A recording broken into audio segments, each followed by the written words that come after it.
할렐루야. 네, 오늘도 또 바이블 스터디 시간에 오신 모든 분들을 우리 주님의 이름으로 축복합니다. 네, 우리 옆에 있는 분들께 이렇게 인사하겠습니다. 오늘도 우리 주님만 기대합시다.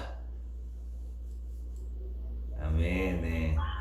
그 음소거를 해제해 주셔도 괜찮아요. 함께 저도 질문도 하고 이렇게 서로 소통하면서 오늘도 진행했으면 좋겠습니다.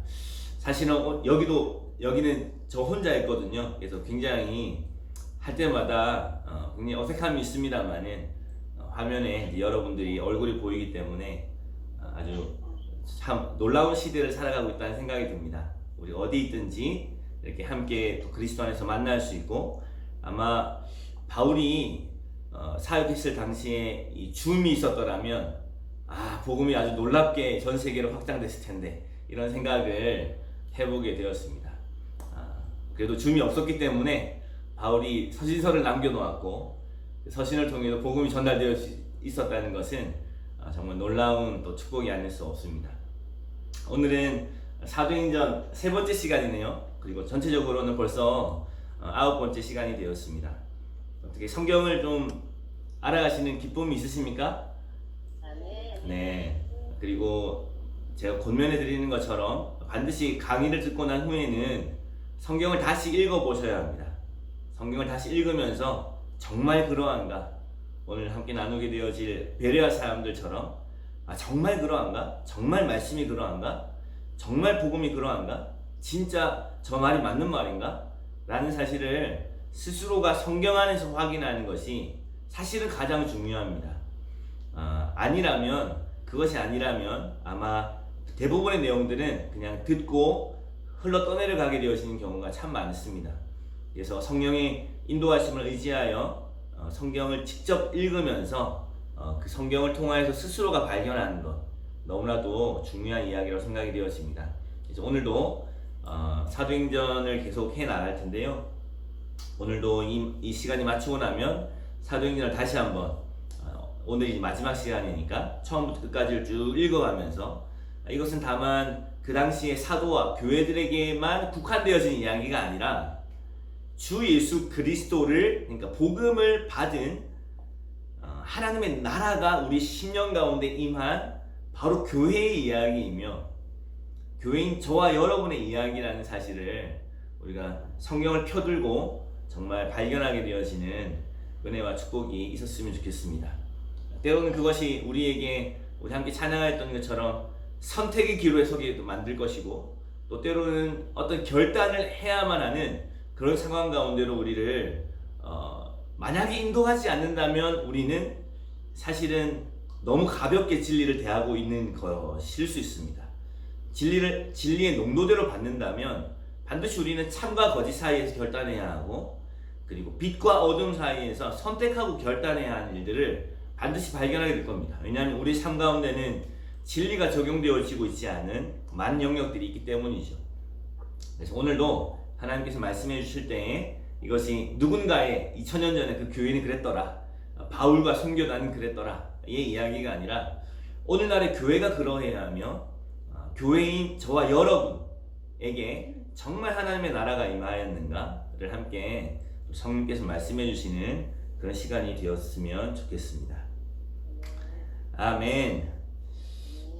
저희는 첫 번째 시간을 통해서 그 사도행전 1장부터 5장에 이르게 되어지는 내용에 교회가 탄생되어지는, 약속하셨던 성령께서 이 땅 가운데 임하고 성령의 강림을 통하여 교회가 탄생되어지는, 너무나도 사실은 구약의 선지자들과 선지자들이 여러 부분과 여러 모양으로 예언해왔던 그 메시아가 죽으시고 부활하시고 승천하신 이유, 그분의 몸 대신 교회를 이 땅 가운데 탄생시키시고 아담 안에 지어놓으셨던 그 원형의 생명을 마침내 회복하시는 그 놀라운 일이 바로 교회 탄생이며, 그리고 저와 여러분 성도라고 하는 이 말이 얼마나 엄청나고 놀라운 이야기인지를 1장부터 5장까지를 살펴보았습니다. 이것은 누가복음과 이어지는 내용이었고, 하나님 나라에 대한 이야기였으며, 하나님 나라의 특징이었던 희년, 그러니까 내 것을 내 것으로 주장하지 않고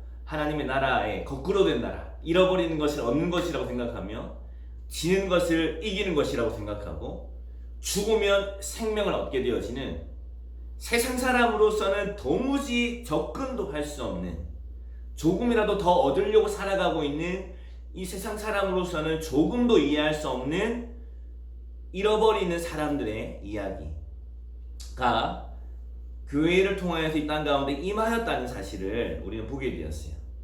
그 교회는 갑자기 이 땅 가운데 임하는 것이 아니라 이 땅을 구원하기 원하시는, 이 땅의 백성들을 구원하기 원하시는 하나님의 크신 계획 속에서 이미 임한 하나님의 나라이신 예수 그리스도의 모습을 그대로 닮은 몸, 예수 생명 공동체, 확장하는 하나님 나라로서의 교회가 이 땅 가운데 탄생한 것입니다. 다시 말씀드리면 이 땅을 구원하시기 원하시는 하나님의 크신 계획 속에서 이미 임한 하나님의 나라, 교회의 머리이신 예수 그리스도의 모습을 그대로 닮은 예수 생명 공동체, 예수 그리스도의 몸인 확장하는 하나님의 나라, 교회로서 이 땅 가운데 나타나는 것이 바로 사도행전의 끝이 아니라 사도행전의 시작이었다라는 사실을 보게 되었어요. 왜 그것이 사도행전의 시작이었습니까?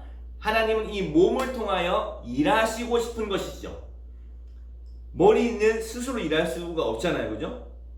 머리가 없으면 몸이 움직일 수 없지만 몸이 없다면 머리 스스로는 일을 할 수가 없는 것과 같이 교회의 머리이신 예수 그리스도가 이미 임하신 하나님의 나라로서 완전한 하나님의 나라를 보여주었지만 그가 몸인 교회, 예수 생명 공동체를 통하여 일하고자 하시는 일이 있기 때문에 사도행전의 끝이 교회 탄생이 아니라 사도행전의 시작이 바로 교회의 탄생이었으며 이제는 교회 탄생되어진 교회를 통하여 하나님이 어떤 일을 행하고자 하시는가를 주목해 보는 것이 바로 지난 시간이었습니다. 지난 시간 사도행전 6장부터 12장까지 여러 사건들이 나오지만 여러분 잘 기억하십시오. 역사는요, 시간의 배열이라거나 아니면 사건의 반복이 아닙니다. 역사라는 것은 시간의 나열이나 사건의 반복이 아닙니다. 역사라는 것은 무엇이냐면 역사를 주관하시는 하나님의 뜻과 계획이 있고 하나님의 그 뜻과 계획을 교회를 통하여 이루어가는 과정인 것입니다. 할렐루야. 지금도 역사는요, 시간이 계속 그냥 나열되어지는 것처럼 보이지만 사실 그렇지 않습니다. 역사는 시작과 끝이 있습니다. 역사는 그 끝을 향하여 달려가고 있는 것입니다. 그리고 사건이 계속 모든 사람들이 출생하고 인종하고 출생하고 인종하고 반복하는 것처럼 사건이 시작되고 끝나고 시작되고 끝나는 반복이 아니라 처음부터 끝까지 한 방향을 가지고 사건이 진행되어지고 있는데 사건은 결국 무엇입니까? 천국 복음이 모든 민족 가운데 증거되기 위하여 온 세상에 전파되리니 그제야 끝이 오리라. 이 천국 복음이 모든 민족 가운데 증거되어진 한 방향으로 역사는 흘러가고 있다는 것입니다. 그것이 하나님의 크신 하나님의 주권과 뜻 안에서 교회를 통하여 이루어가고 계시는 하나님의 계획이라는 사실을 볼 수 있습니다.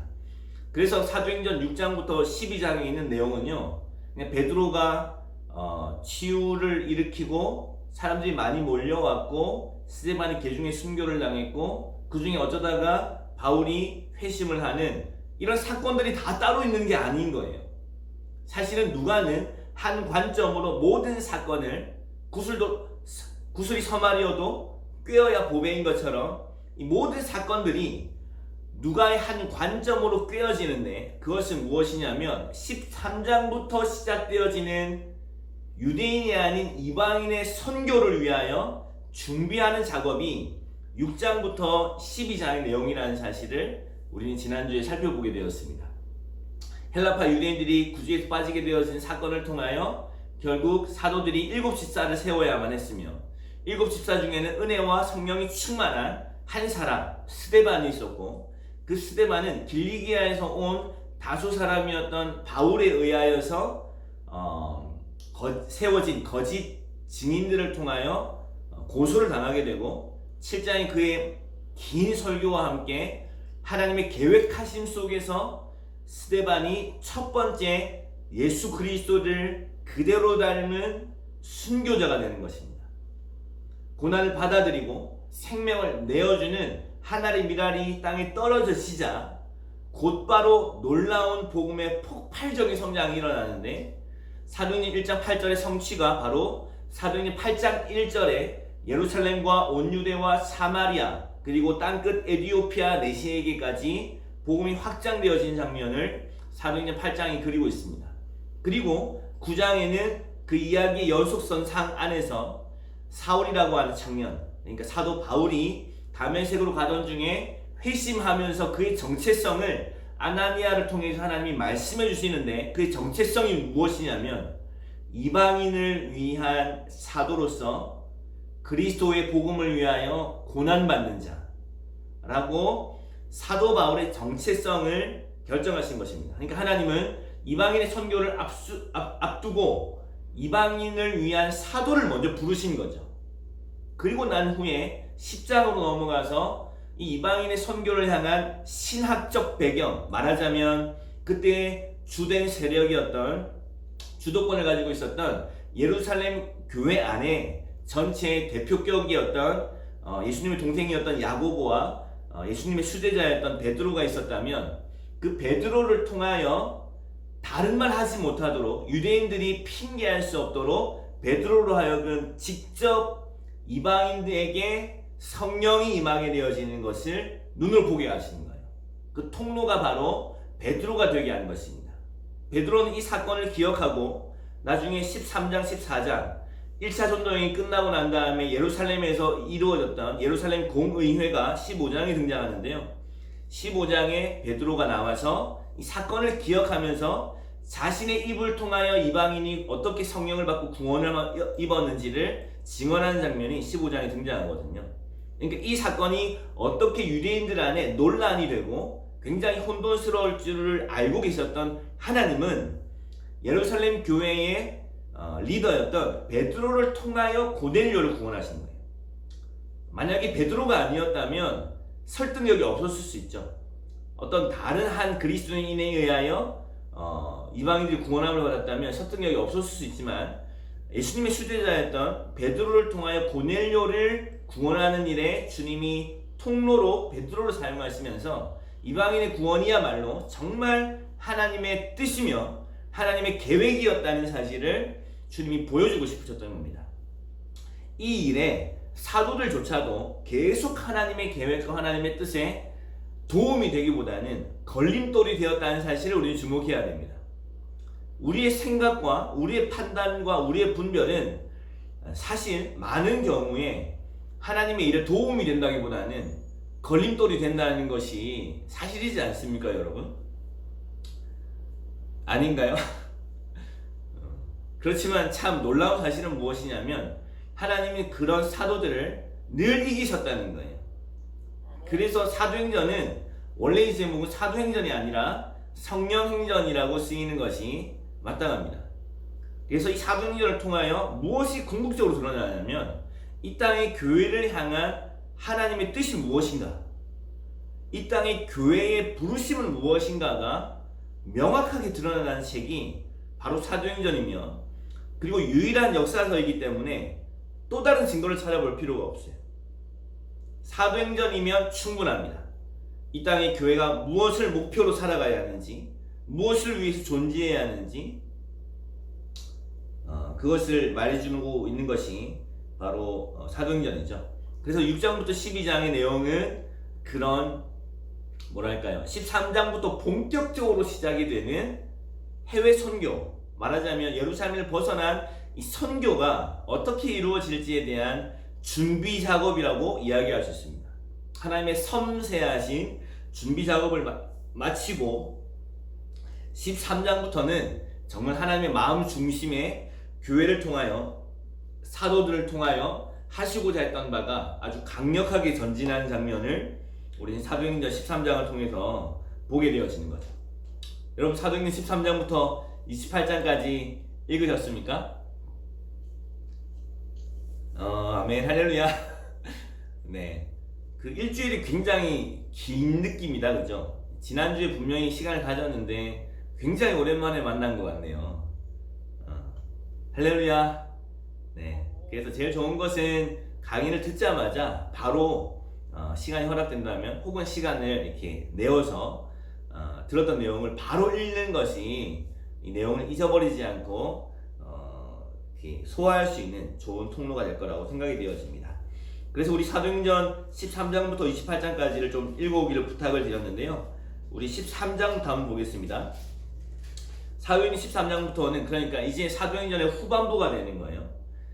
제가 구조를 말씀드렸지만 사도행전 1장부터 12장과 13장부터 28장은요 급격한 전환을 일으킵니다. 어떤 전환? 주인공의 전환. 베드로 중심의 이야기에서부터 사도 바울의 이야기로 주인공이 완전히 바뀌어버립니다. 그리고 예루살렘 교회를 중심으로 하고 있었던 전반부와 달리 후반부는 수리아에 있는 안디옥 교회를 중심으로 하고 있고 그 안디옥을 베이스 기지로 삼아서 안디옥 교회의 이야기가 아니라 사실은 안디옥 교회로부터 파송되어진 바울의 선교단에 대한 이야기라는 사실을 알게 되어져요. 그래서 우리 사도행전 13장 1절부터 3절 말씀을 한번 같이 읽어보겠습니다. 사도행전 13장 1절부터 3절 말씀 함께 읽어보겠습니다. 시작. 안디옥 교회에 선지자들과 교사들이 있으니 곧 바나바와 니게르라 하는 시므온, 구레네 사람 루기오, 분봉왕 헤롯의 젖동생 마나임과 및 사울이라. 주를 섬겨 금식할 때에 성령이 이르시되 내가 불러서 시키는 일을 위하여 바나바와 사울을 따로 세우라 하시니 이에 금식하며 기도하고 두 사람에게 안수하여 보내니라. 아멘. 자, 이 일이 무엇으로부터 시작이 되었습니까? 제가 말씀드렸죠. 사도행전의 복음의 확장은요 반드시 어떤 사건으로부터 시작되어졌다고 하는 사실을 누가는 계속해서 반복해서 주목하고 있어요. 이 복음의 확장은요 어떤 일을 통해서 시작이 되는데 그것이 뭐예요? 신적 패턴에서 이야기 드렸죠. 하나님의 패턴, 하나님의 역사. 그것이 무엇입니까? 자신 있게 말씀하셔도 괜찮습니다. 그렇군요. 우리가 너무 오래 전에 그 이야기 살펴봐서 잘 기억이 안 나실 수 있습니다. 야고보의 성경. 자, 13장 1절, 2절, 3절에서 찾으셔야 돼요. 복음의 확장은 어느 일에서부터 시작이 됩니까? 기도. 맞습니다. 기도가 모든 역사의 원인입니다, 여러분. 모든 선교 역사의 시작은요, 기도입니다. 앞으로 저희가 또 오늘도 살펴보겠지만 기도가 시작입니다, 여러분. 기도할 때에 무엇이 임한 거예요? 성령님이 등장하시는 거예요. 이것이 하나님 나라의 원리입니다. 여러분, 이 원리를 아는 것이 중요하지만 원리를 알고 내 삶에 적용하지 않는 것은 안타까운 일이죠. 여러분, 모든 역사의 원인은 무엇이라고요? 기도입니다, 여러분. 그러면 우리 함께 기도하십시다. 할렐루야. 기도해야 하나님 일하십니다. 기도하자 성령께서 임하셨습니다. 이것이 사도행전에 나타나는 모든 하나님의 역사의 패턴인 거예요. 성령께서 임하셔서 바나바와 사울을 따로 세우라 하시니 이렇게 말씀하시는 거예요. 따로 세우라 하시니 이에 금식하고 기도한 두 사람에게 안수하여 보내니라. 그러므로 이 전도 여행을 시작하신 분은 누구이십니까? 성령님이신 거예요. 하나님이 일을 시작하신 것입니다. 바울이 시작한 게 아니에요. 그러니까 사실은 바울의 전도 여행이라고 이야기하기에는 그 배후에는 하나님이 계셨다는 사실을 알게 되어진 거예요. 그래서 이 책의 또 다른 이름이 성령흥전인 것입니다.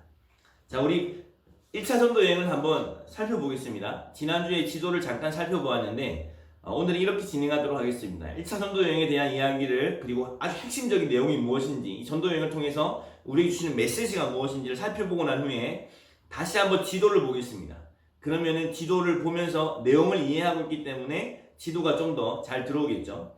여러분 그 성경 읽으면서 이 지리에 대해서 좀 궁금하지 않으셨어요? 저는 이걸 별로 배울 수 있는 기회가 별로 없었어요. 그래서 마게도냐가 어딘지, 소아시아가 어딘지, 갈라디아 지역은 어딘지, 아가야라고 했다가 왜 고린도라고 했다가 갱그레아는 어딘지 막 이런 게 헷갈리는 거예요. 그래서 성경을 읽을 때마다, 서신서를 읽을 때마다 어디가 어딘지를 모르니까 헷갈리는 거죠. 거기다가 언제 이 13서신이 쓰여졌는지에 대한 정확한 지식이 없고 그 배경을 모르니까 서신서를 읽다 보니까 왜 이런 내용을 썼는지를 모르겠는 거죠. 갈라디아서는 갈라디아에 있는 무슨 일이 있었기 때문에 이 일을 썼는지, 고린도 전서의 주제가 다르고 고린도 후서의 주제가 다른데 왜 고린도 교회는 왜 이렇게 문제가 많은지, 이런 내용들에 대해서 이해함이 한 번 정도는요 정리가 필요합니다. 왜 이런 상황에서 바울은 편지를 써야만 했고 1차 전도 여행을 마치고 쓴 편지는 무엇이며 2차 전도 여행을 마치고 쓴 편지는 무엇이며 3차 전도 여행 때 썼던 편지는 무엇이고 로마로 가서 쓴 편지는 무엇이며 그 후에 쓴 편지는 무엇인지, 이 13서신의 순서와 그 배경을 좀 이해하는 것이 앞으로 서신서를 이해하는 일에 도움이 될 거라 생각이 되어져서 오늘은 좀 그 이야기를 해보려고 합니다. 그래서 이렇게 1차 전도 여행 끝나고 그것이 주는 메시지, 그리고 지도, 이렇게 오늘 함께 좀 살펴보도록 하겠습니다. 자, 1차 전도 여행. 1차 전도 여행은 사도행전 13장과 14장이 기록되어 있습니다. 그리고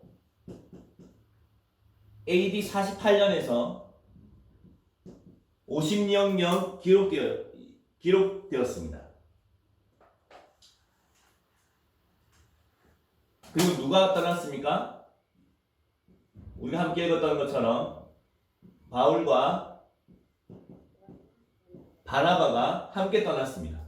마가 요한이 함께 수행원으로 떠났지만 마가 요한은 구브로에서 배를 타고 보가에 이르렀을 때 아마도 엄청 험난한 여정이었을 거라고 예상되어지는 그 백길 때문에 마가 요한은 돌아가 버렸고, 그것이 긍정적으로 마가야 넌 돌아가라 이렇게 해서 돌아가는 것이 아니라는 사실을 2차 전도 여행 때 바나바와 바울이 심하게 다툰 것을 통하여 알게 되어지죠. 마가 요한은 그러니까 그 일행에서 이탈된 것입니다. 그래서 바울과 바나바가 1차 전도 여행을 떠났습니다. 1차 전도 여행을 떠났던 지역들 기억나십니까? 첫 번째 안디옥. 이 안디옥은 수리아 안디옥이죠. 수리아 안디옥에서 금방 읽었던 파송이 일어납니다. 안디옥에서 바나바와 함께 갔기 때문에 구브로, 바나바의 고향이었던 구브로 섬에 갑니다. 섬에 갔다가 버가에 가죠. 버가에 배를 타고 갑니다. 버가에서 비시디아 안디옥, 비시디아 안디옥으로 이동합니다. 비시디아 안디옥에서 바울의 아주 긴 전도가 성경에 기록되어 있죠. 그리고 이고니온에서 루스드라에서는 안진뱅이가 일어나고, 그리고 디모데가 이때에 회심한 것을 우리 2차 전도 여행 때 알 수 있다고 말씀드렸죠. 그렇지만 핍박으로 인하여서 바울이 돌에 맞아 죽게 되어지는 장면도 바로 이 루스드라라고 하는 곳에서 일어났습니다. 아주 극심한 박해와 핍박이 있었고, 이 이동은요 항상 바울의 전도 여행의 이동은 계획에 의해서 이동되는 게 아니에요. 핍박과 고난에 의하여서 쫓겨나는 것입니다. 그것이 이 루스드라와 더베로 이어지는 1차 전도 여행이었습니다. 돌아가는 길 역시 마찬가지로 더베에서 루스드라로, 루스드라에서 이고니온으로, 이고니온에서 비시디아 안디옥으로, 버가에서 다시 배를 타고 이제 수리아 안디옥으로 돌아오게 되어지는 사실은 목숨을 건 여정이었습니다. 이 여정에 소요되어진 시간만 2년을 넘습니다, 여러분. 2년이 지나는 시간, 단 2장에 13장과 14장에 기록되어 있어서 단기간이라고 생각되어질 것 같지만 그렇지 않아요. 여러분 2년 전에 여러분을 한번 생각해 보십시오. 기억이 나십니까? 잘 기억이 안 나죠? 2년은 짧은 시간이 아니에요. 2년에서 3년 정도의 시간을 바울이 1차 전도 여행에 할애를 했고요. 그리고 이동 거리만 1600km가 됩니다. 도보로 지금처럼 차로 이동하는 게 아니라 도보로 이동하는 거리, 배로 이동하는 거리가 무려 1600km가 될 만큼 어마어마한 여정이었어요. 자, 이 1차 전도 여행의 의미를 뭐라고 생각할 수 있을까요? 다양하게 이야기할 수 있을 것입니다. 성령의 놀라운 은사들이 나타나고 기적들이 일어났습니다. 아까 얘기했던 안진뱅이가 일어나기도 하고, 그리고 구브로에서 마술사 엘루마가 눈이 멀어서 총독 서기오가 믿게 되어지는 이런 일들, 많은 이야기들을 할 수 있을 것입니다. 그리고 바울이 받았던 고난 자체도 굉장히 큰 이슈가 될 수 있겠죠. 바울이 죽었다가 살아났으니까 말이죠. 그런데 이 1차 전도 여행의 진정한 의미를 찾을 수 있는 것은 바로 15장의 기록입니다. 자, 2차 전도 여행이 16장부터 18장에 기록되어 있거든요. 자, 15장이 가지고 있는 의미가 무엇일까요? 15장은 그러니까 1차 전도 여행과 2차 전도 여행 사이에 일어난 이야기입니다. 이 이야기는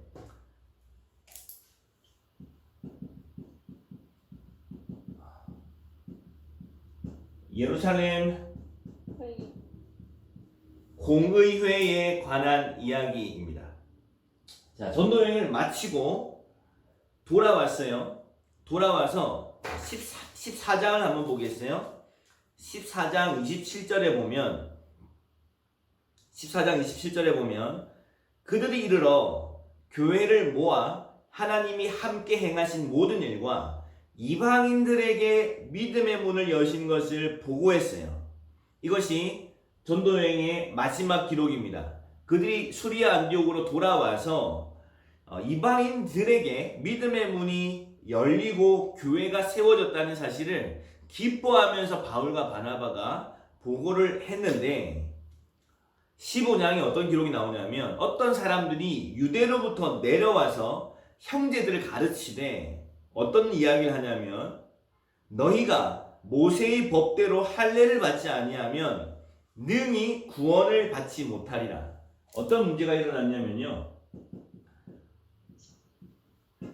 할례와 율법에 대한 이야기가 나오기 시작하는 거예요. 그러니까 유대인들의 개념에는요, 아직까지 이방인들이 오직 믿음으로 구원함을 받는다고 하는 것에 대하여 동의가 일어나지 않는 거죠. 내면화가 일어나지 않는 것입니다. 그래서 어떤 일이 일어나냐면 바울과 바나바가 심히 논쟁하게 되어져요. 다투게 되어집니다. 2절에 보면 바울 및 바나바 그들 사이 적지 아니한 다툼과 변론이 일어납니다. 그래서 이 사람들을 바울과 바나바를 포함하여 예루살렘으로 보내기로 결정하고, 예루살렘 공의회는 이 일에 대한 중대한 결정을 해야 하는 아주 중요한 회의가, 그러니까 15장은 아주 중요한 이야기예요. 무슨 이야기냐면 유대인들은 이방인들을 유대인으로 만들어서 그리스도인이 되게 해야 한다고 생각했습니다. 왜냐하면 아직까지도 유대인들만 구원을 받는다고 생각했기 때문이에요. 이방인들을 율법과 할례를 지키게 만들어서 유대인이 되고 난 다음에 그리스도인이 되게 해야 된다고 생각했어요. 그것도 사실은 많이 오픈 마인드, 열린 거였죠. 그렇지만 바울은 이 일에 대하여 양보할 수가 없었어요. 바울은 그래서 로마서 1장 17절에 이야기하잖아요. 복음에 하나님의 의가 나타나서 믿음으로 믿음에 이르게 하나니 오직 의인은 믿음으로 말미암아 살리라 함과 같으니라. 그래서 예루살렘 교회에 회의가 일어났고, 사람들은 바리새파 중에 5절 보세요. 15장 5절에 보면 바리새파 중에 어떤 믿는 사람들이 일어나 말하되 이방인에게 할례를 행하고 모세의 율법을 지키라 명하는 것이 마땅하다. 그는 원래 바리새인이었기 때문에 바리새적인 그런 성향이 나온 거죠. 근데 그리스도인이 되었음에도 불구하고. 근데 바리새인 중에 바리새인이었던 사람이 바울이지 않습니까? 바울은 예수 그리스도로부터 십자가의 복음을 계시받고 난 후에 할례나 율법이 무효하며 효과가 없으며 오직 믿음으로만 예수 그리스도로 말미암아 의를 얻는다는 사실을 알게 되었죠. 그렇지만 그 당시에 바울의 입지는 그렇게 크지 않았던 것 같아요. 오히려 바나바를 바울보다 예루살렘 교회는 더 인정하고 있었고, 바나바가 바울을 데리고 다녔다라고 표현하는 것이 오히려 지금까지는 맞는 표현입니다. 그래서 어떤 성경을 보면 바나바와 바울이라고 표현되어져 있는 경우들을 발견하게 되어져요. 이때 베드로가 주도권을 잡고 있었던 교회의 리더였던 베드로가 일어나서 말하기 시작합니다. 7절에 많은 변론이 있은 후에, 그러니까 지금은요, 우리가 이 사건이 너무 당연하고 너무 자연스럽고 이 사건이 우리에게는 어색하게 느껴지지만, 그 당시에 예루살렘의 분위기는 이방인들이 믿고 성령을 받고 함께 유대인들과 상속자가 하나님의 백성이 되었다는 것을 믿을 수가 없었던 거예요. 그러니까 그들의 마인드 안에는 해외 선교, 세계 복음화 이런 생각 자체가 없었던 거죠. 어떻게 이럴 수 있었을까 싶을 만큼 이런 일이 예루살렘 교회 안에 있었던 것처럼요, 사실은 지금도 교회 안에 세계 복음화가 교회가 존재하는 이유인 것에 대하여 도전했을 때 그렇게 반응하지 않는다는 사실을 우리는 알 수 있어요. 아주 코로나 이전에 한참 전에 복음학교가 활성화되고 있던 그 시기에 한국 교회 전체를 6만 교회 이렇게 볼 때요, 단 15%만 해외 선교에 직간접적으로 동참하고 있다는 통계가 나온 적이 있었거든요. 어떻게 이런 일이 있을 수 있을까요? 있을 수 있습니다. 성경에서 그렇게 이야기하고 있기 때문이죠. 어쩌면 우리 중에도 그럴 수 있어요. 해외 선교와 직간접적으로 연관이 없이 살아가면서도 나는 좋은 그리스도인이라고 생각하는 일들이 일어날 수 있습니다. 물론 이 중에는 없을 거예요, 여러분.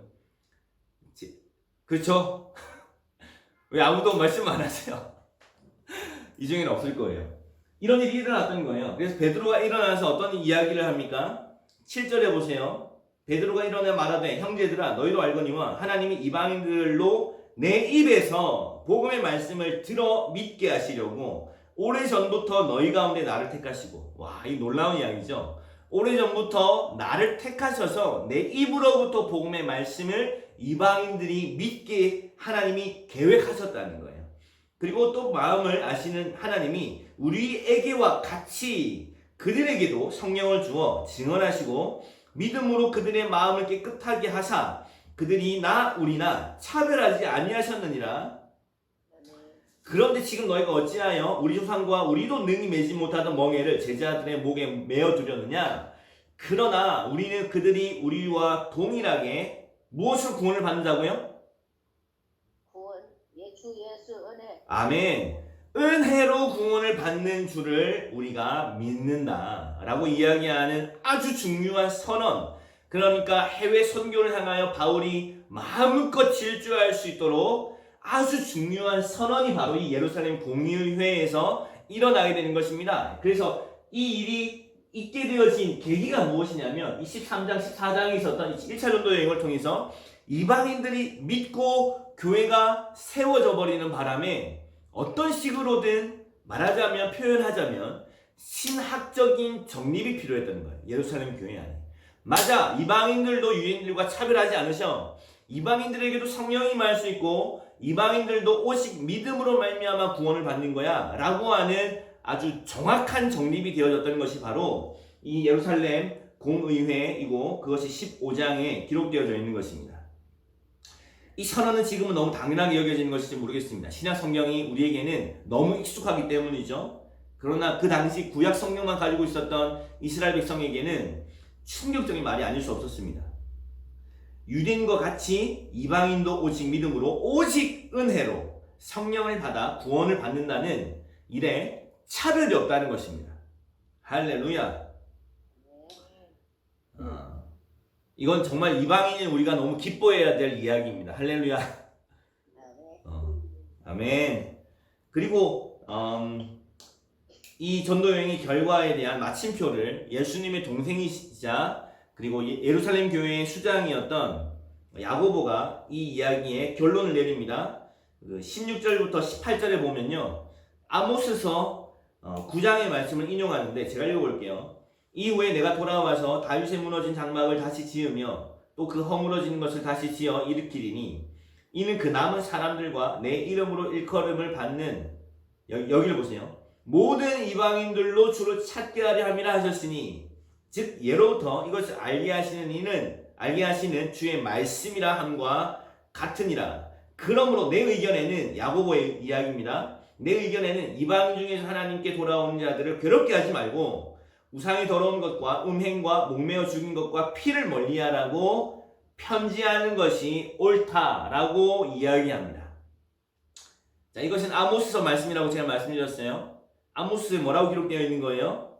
모든 이방인들로 주를 찾게 하려 함이라고 이미 그들이 가지고 있었던 구약 성경에도 기록이 되어 있었던 거예요. 그러니까 이 이방인들에게 구원을 주고자 하신 하나님의 계획은 신약 성경이 시작된 게 아니라는 것입니다. 할렐루야. 사실은 이 이방인들에게 구원을 주고자 하시는 것이 아브라함의 언약에 포함되어 있는 이야기잖아요. 내가 너로 한 민족을 일으켜서 그 민족으로 하여금 땅끝까지 복을 얻게 하기 원하신다고 하신 하나님의 계획이 아브라함의 계획 안에 포함되어 있음에도 불구하고 희한하게도 이 복음을 자아추구적으로 받는 이 인간들에게는요, 자기 외에는, 이 유대인들 외에는 복음을 받을 수 없을 것처럼 생각해 왔다는 거예요. 따라서 해볼까요? 진리가 결론이 되게 하라. 아멘. 야고보는 진리, 하나님의 약속을 가지고 와서 그 진리로 결론을 삼자 이렇게 이야기하는 것입니다. 주님이 먼저 말씀하셨어. 이건 원래 하나님의 계획이야. 갑자기 일어난 일이 아니야. 하나님은 이방인들의 구원을 원하셔. 선교를 원하셔. 세계 복음화를 원하셔. 라고 야고보는 이야기하고 음행과 목매어 죽인 것과 피와 이런 것들을 멀리하라고 편지하라고 결론을 내리고 있습니다.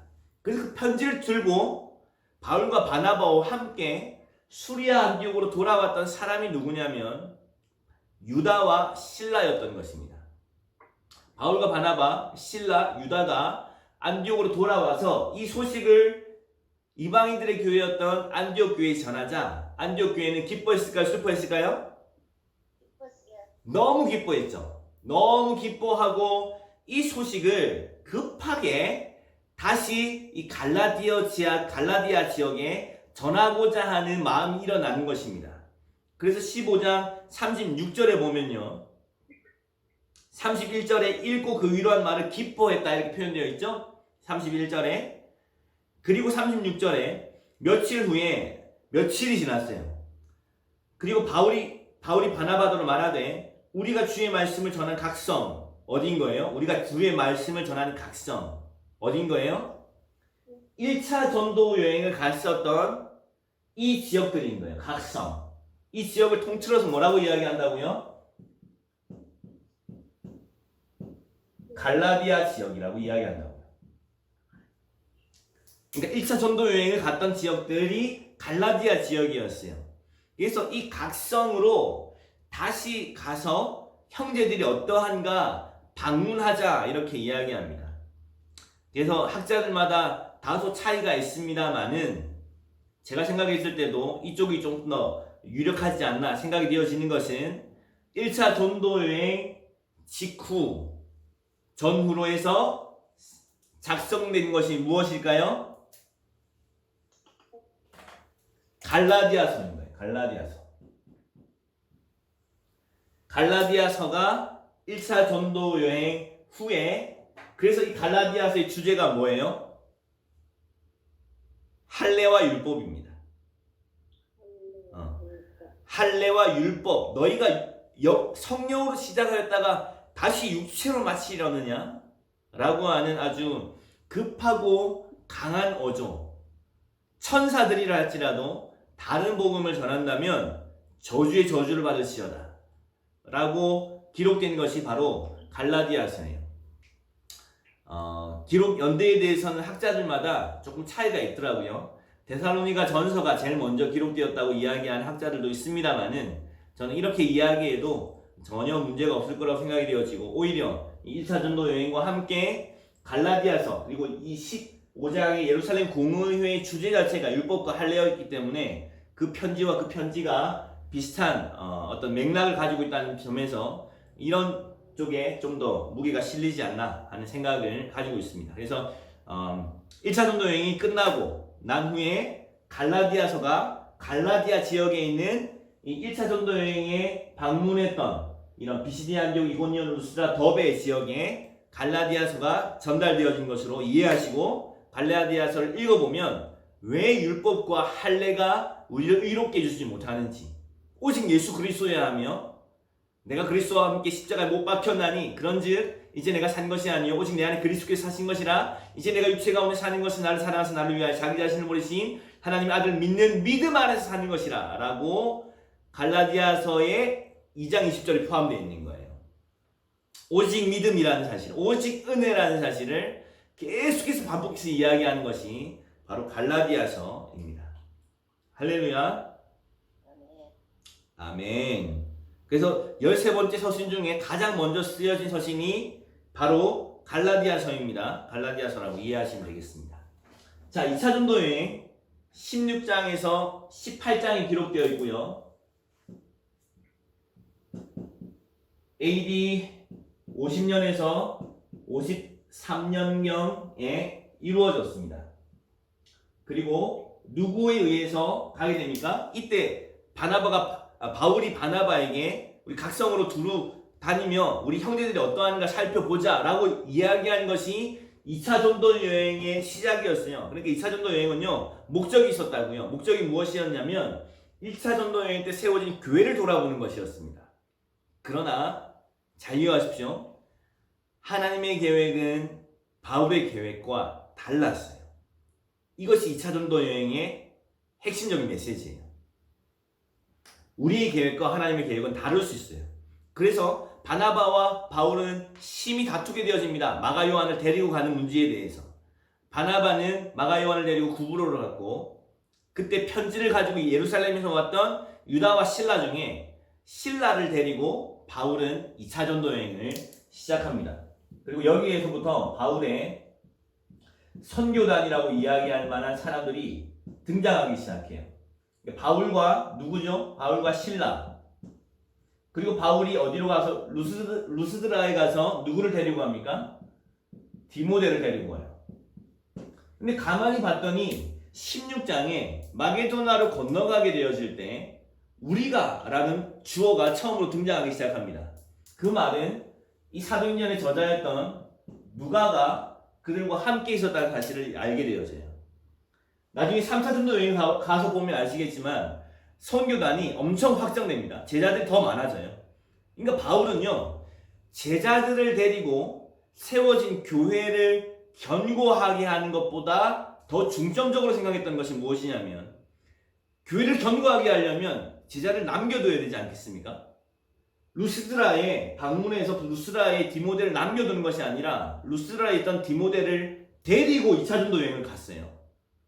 그리고 2차 전도 여행 때 만났던 브리스길라와 아굴라를 고린도 지역에서 만나서 회심을 하고 고린도 지역에서 함께 사역을 하다가 고린도 교회를 더 견고하게 하고자 했으면 브리스길라와 아굴라를 고린도에 남겨두면 될 텐데 남겨두지 않습니다. 2차 전도 여행을 마치고 돌아오면서 브리스길라와 아굴라를 데리고 옵니다. 그리고 어디에 주둔시킵니까? 에베소에 주둔을 시켜요. 그리고 3차 전도 여행 때 에베소를 주 무대로 하여 사역을 합니다. 그러니까 브리스길라와 아굴라는 전초기지 같은 역할을 하는 거예요. 그리고 3차 전도 여행 때 작성되어진 로마서를 보면 브리스길라와 아굴라는 이미 어디에 가 있어요? 로마에 가 있는 거예요. 제가 무슨 얘기를 하고 싶으냐면 바울은 세워진 교회를 견고하게 하는 것과 동시에 복음의 확장, 세계 복음화를 위하여 아낌없이 사람들을 투자했다는 사실을 알 수 있어요. 할렐루야. 아멘. 아멘. 이건 저와 여러분들에게 큰 메시지를 준다고 생각이 되어집니다. 그래서 바울의 선교단과 함께 떠난 것이 2차 전도 여행이고요. 순서는 이렇습니다. 수리아 안디옥에서부터 길리기아로 떠납니다. 길리기아는 무엇이 있는 도시라고 했죠? 다소라고 하는 도시를 포함하고 있는 지역의 이름입니다. 다소는 바울의 고향이죠. 바울의 고향을 길리기아를 지나서 더베는 어디예요? 이 1차 전도 여행의 마지막 종착지였어요. 자, 지도를 안 봤군요. 지도를 한번 1차 전도 여행 지도를 보고 넘어가 보도록 하겠습니다.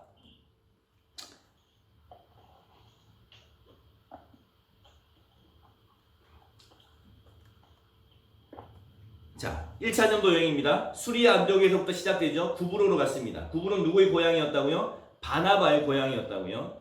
그리고 구브로에서 버가에 이르렀을 때 마가 요한이 돌아가게 되어집니다.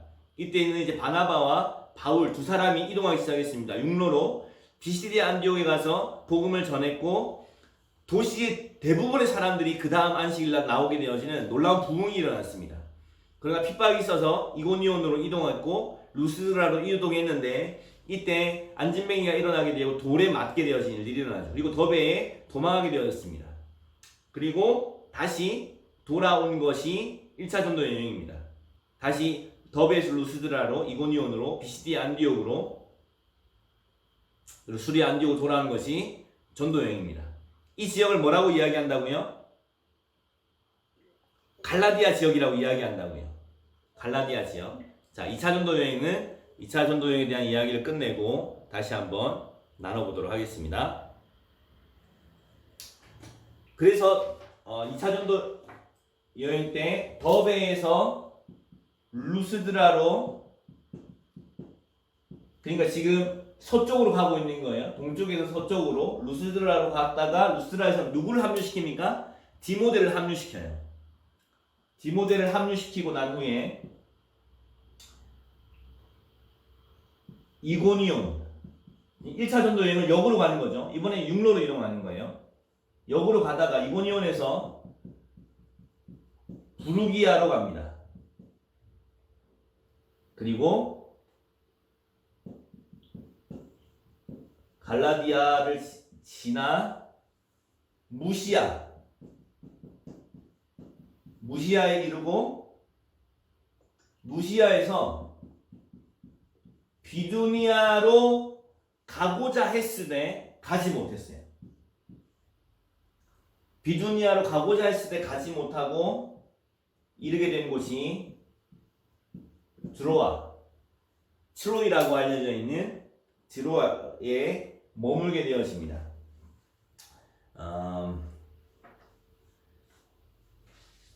자, 이때 2차 전도 여행은 아주 중요한 사실을 우리에게 알려주는데요. 이 지명들은요, 그 성경에 다 나와 있습니다. 네, 성경 그대로 쓴 거니까 나중에 필기하시면 될 것 같고요. 2차 전도 여행의 중요한 메시지는 바로 이것입니다. 자, 한번 우리 6절을 읽어볼까요?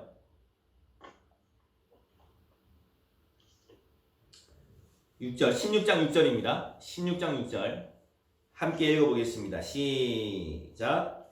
성령이 아시아에서 말씀을 전하지 못하게 하시거늘 그들이 부르기아와 갈라디아 땅으로 다녀가. 제가 주목하고 싶은 사실은 무엇이냐면 다시 성령이 말씀하기 시작하셨다는 것입니다. 성령이 바울의 선교단의 여정에 개입하시기 시작하셨는데 그 개입이 놀라운 방법이에요. 말씀을 전하지 못하게 하셨다는 거예요. 자, 7절 무시아 앞에 이르러 비두니아로 가고자 애쓰되 예수의 영이 어떻게 했다고요? 허락하지 아니하였대요. 예수의 영이 누구입니까? 다른 영이 아니라 성령님이십니다.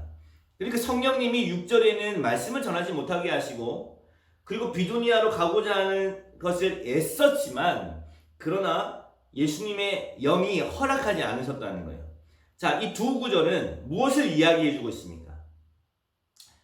하나님은요 분명한 뜻과 계획 그리고 의지를 가지고 계시는 분이시라는 거예요. 놀랍지 않습니까? 하나님은요 저와 여러분들을 향한 계획과 의지를 가지고 계십니다. 그분은 우리가 이 일도 해도 좋고 저 일도 해도 좋은 우리에게 모든 것을 맡겨두지 않으셨고 하나님의 의지를 따라서 우리를 인도하시는 분이시라는 사실을 우린 기억해야 합니다.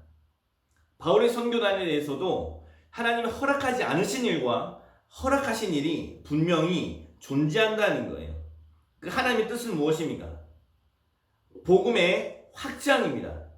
자, 바울과 전도단은요, 비두니아로 가기로 했었어요. 비두니아는 바다를 건너가지 않아요. 그 소아시아 지역, 지금 터키 지역을 의미하는 것입니다. 그 아시아에서 말씀을 전하기 원했어요. 근데 성령은 말씀을 전하지 못하게 하셨고, 비두니아 북쪽으로 가지 못하게 하셨어요. 남쪽도 못 가고 북쪽도 못 갔어요. 그래서 그들이 드로아에 머물렀을 때 하나님은 마게도나로 건너가는 것에 대하여 밤에 바울에게 환상을 보여주신 것입니다.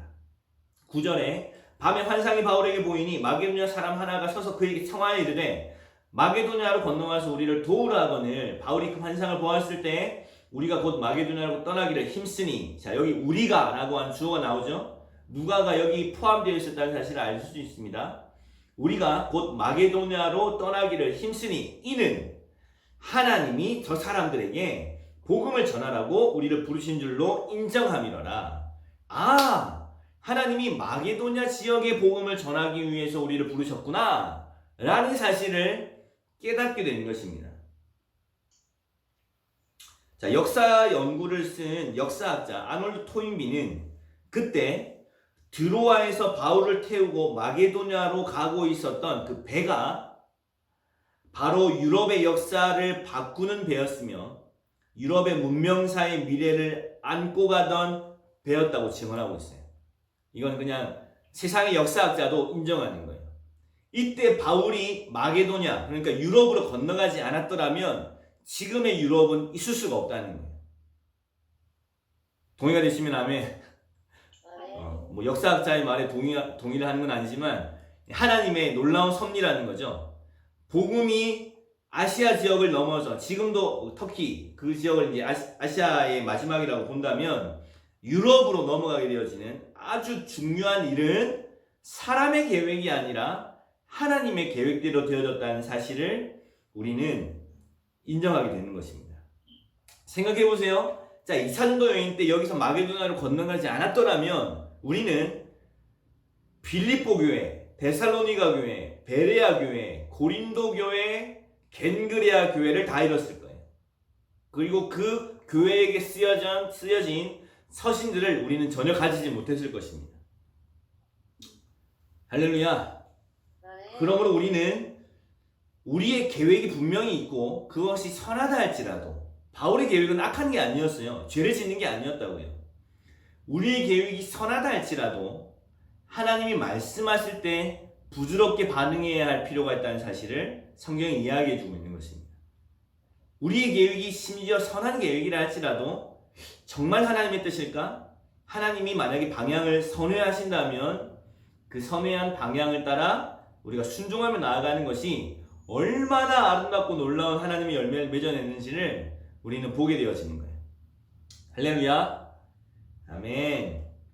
저는 주중에 제가 이제 이번 순방을 아프리카로 계획하면서 보츠와나를 생각했었더랬습니다. 보츠와나의 선교사님을 만났고 그 선교사님을 통해서 한국에서 이제 만나 뵀을 때 그곳에 복음이 좀 선포되면 좋겠다고 하는 부탁을 받았고 그곳에 신학교가 있고 한 70명의 훈련생과 스태프들이 있다는 이야기를 듣게 됐어요.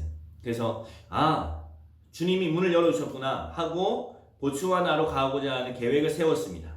저뿐만 아니라 최경민 선교사님과 함께 인도의 영어 캠프를 마치고 보츠와나로 가고자 했습니다.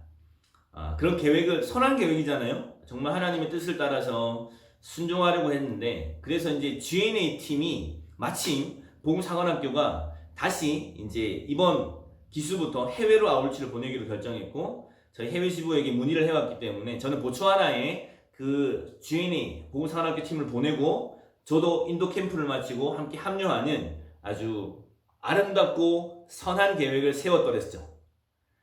그런데 그 보츠와나 선교사님과 다시 2차로 만나기로 했던 그 약속이 바로 오늘이네요.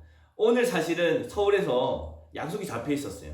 그래서 어제 전체 모임을 마치고 서울로 올라가서 오늘 이 시간에 선교사님을 만나기로 했었더랬습니다. 오늘 오후에.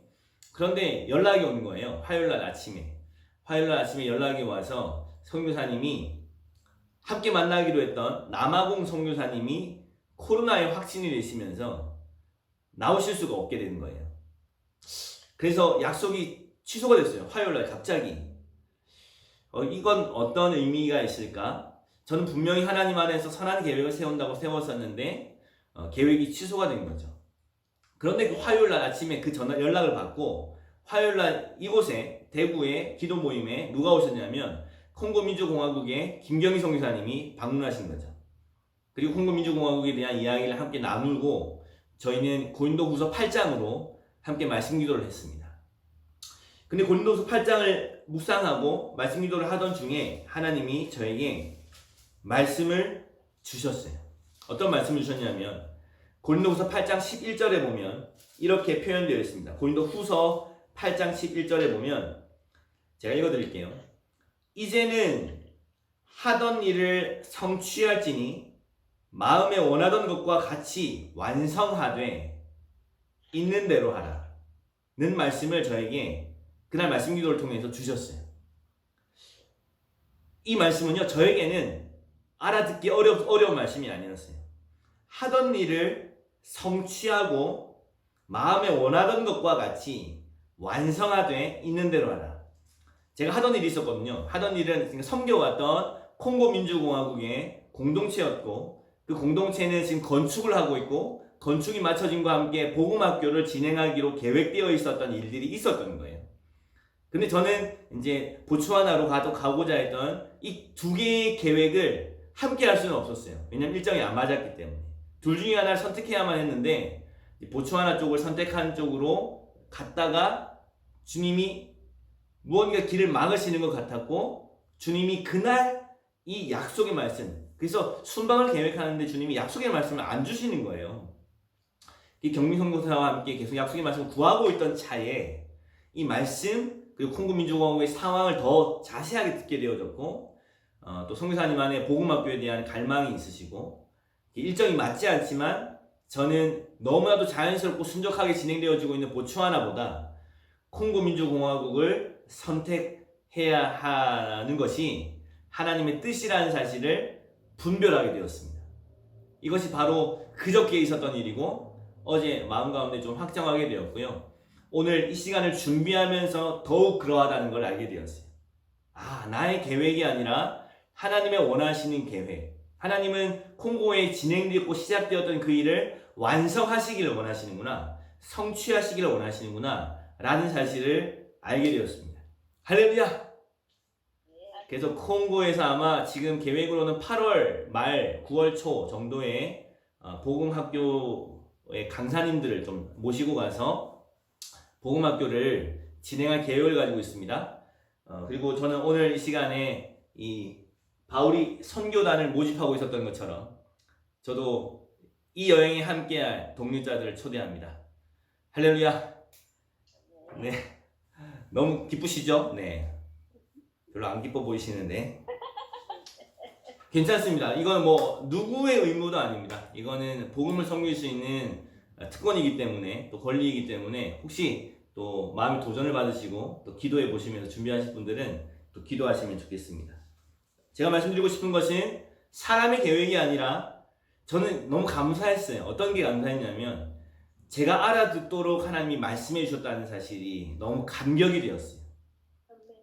그 길 아니야. 내가 원하는 건 이거야. 라고 주님이 말씀해 주실 때 제가 그걸 알아들을 수 있었다는 것이 너무 감사했고 그리고 하나님의 말씀이 주어져 아무것도 아직 이루어진 것은 없습니다. 아무런 그림이 없습니다만은 하나님의 말씀이 주어졌다는 사실이 저에게는 전부라고 받아졌어요. 그래서 하나님이 이 말씀을 또 어떻게 이루어 가시는지 저와 함께 또 증인으로서 함께 서주시면 함께 주님 앞에 예배하게 되어질 날이 있을 거라고 믿습니다. 할렐루야. 자, 놀라운 사실은 우리의 계획과 하나님의 계획이 충돌하게 되어졌지만 건강한 교회는요, 부드러운 마음으로 하나님의 계획을 좇아서 하나님의 말씀에 순종하게 되어지는 것입니다. 그래서 놀랍게도 이제 마게도냐 지역으로 넘어갑니다. 드로아에서 마게도냐로 넘어가서 만나게 되어지는 곳이 바로 마게도냐. 그러니까 마게도냐의 첫 번째 성, 첫 성이라고 표현하고 있는 이 빌립보는 아주 바울의 선교 역사에 있어서 선교 전도 여행에 있어서 중요한 역할을 합니다. 나중에 옥중서신이라고 알려져 있는 빌립보서를 보면 여러 번 나의 필요를 너희들이 돌아보았다. 쓸 것을 채웠다. 라고 하는 표현을 쓸 만큼 빌립보에게 있어서 바울은 굉장히 특별한 존재였으며 바울에게 있어서 빌립보 교회도 굉장히 특별한 존재였다는 사실을 다른 서신서를 통해 볼 수 있죠. 이 빌립보 교회는 누가 있었을까요? 빌립보 교회는 루디아가 있었을 것입니다. 자주장사, 옷장사 루디아가 있었을 텐데요. 자, 루디아와 이 빌립보 간수가 아마 이 빌립보 교회의 핵심 멤버였을 거라고 생각이 되어지죠. 빌립보 교회는 왜냐하면 성경이 그렇게 기록하고 있으니까요. 자, 이 16장에는 아주 중요한 사건을 기록하고 있는데 복음을 전함에 있어서 그 역사의 시작이 무엇으로부터 시작이 된다고요? 기도로부터 시작된다는 사실을 아주 분명하게 전달하고 있는 것이 바로 16장입니다. 자, 16장 13절을 한번 가보세요. 자, 이것을 얼마나 하나님이 기뻐하셨는지 11절을 보면 우리가 드로아에서 배로 떠나 사모드라게로 직행하여 이튿날 네아폴리로 가고 빌립보에 이르니, 자, 이튿날 네아폴리로 이르렀다는 건요 지금으로서는 굉장히 어려운 일이라고 해요. 그러니까 굉장히 순한, 굉장히 빠른 속도로 배가 나간 거죠. 왜? 이것이 하나님의 계획이었기 때문입니다. 그래서 13절에 보면 안식일에 우리가 빌립보에 이르니 마게도냐 지방의 첫성이여 로마의 식민지라 이 성에서 수일을 유하다가 안식일에 우리가 무엇을 하려고요? 13절 보고 계십니까? 네. 맞아요. 기도할 곳이 있을까 하여. 자, 기도를 아직 하지도 않았어요. 하나님은요 기도를 하려고 하는 의도조차 사용하시는 분이시라는 거예요. 16절에도 나오죠. 우리가 기도하는 곳에 가다가, 와, 놀라운 이야기입니다, 여러분. 모든 하나님의 역사의 시작은 바로 기도입니다.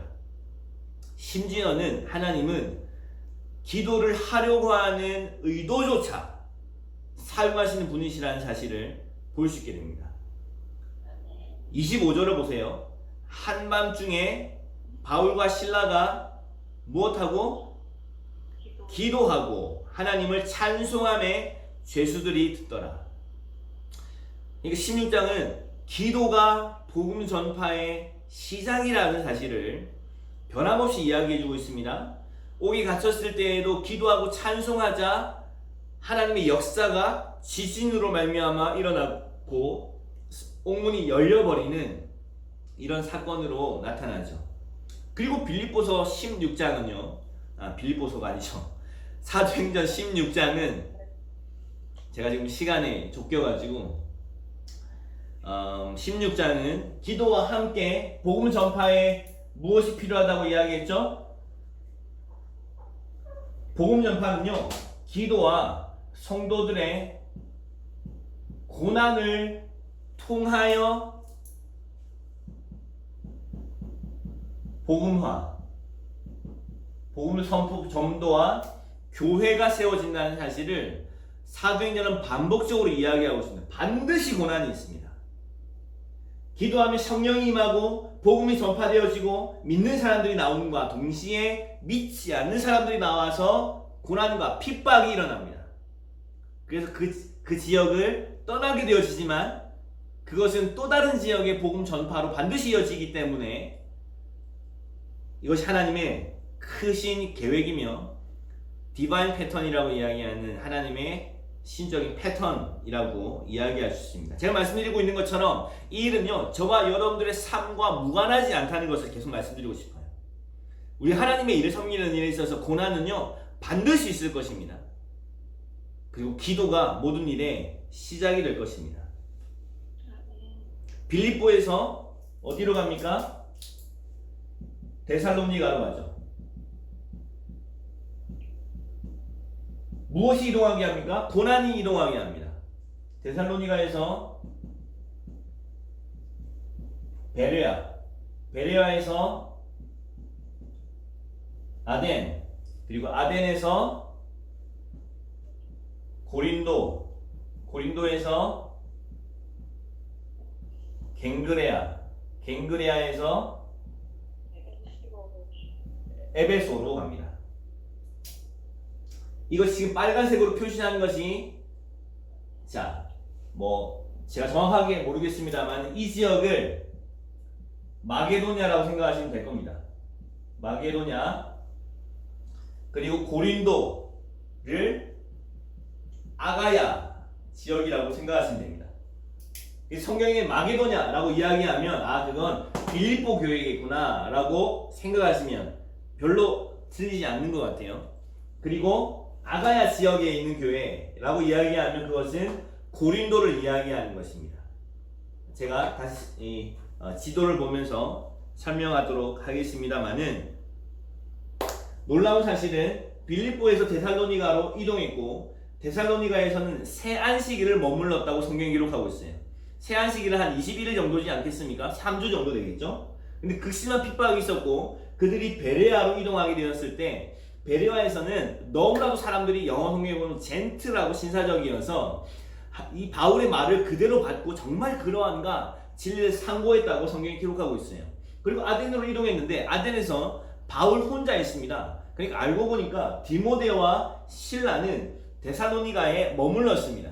그리고 아덴에서 바울 혼자 아레스파고에서 혼자서 복음 선포를 하는, 너희들이 신들 중에는 이름을 알지 못하는 신들도 있었는데 그 신에 대해서 내가 이야기하겠다 하고 복음을 선포하는 장면이 아덴에서 나옵니다. 그리고 아덴에서 고린도에 이르렀을 때에 이 고린도에서 데살로니가에 있었던 그 디모데와 실라가 고린도로 내려옵니다. 그리고 데살로니가에 그 3주 동안 섬기면서 있었던 놀라운 부흥의 역사가 어떠한 것인지를 바울에게 고린도에서 전달해 주자 고린도에서 그것에 대한 반응으로 기록된 것이 데살로니가 전서와 후서입니다.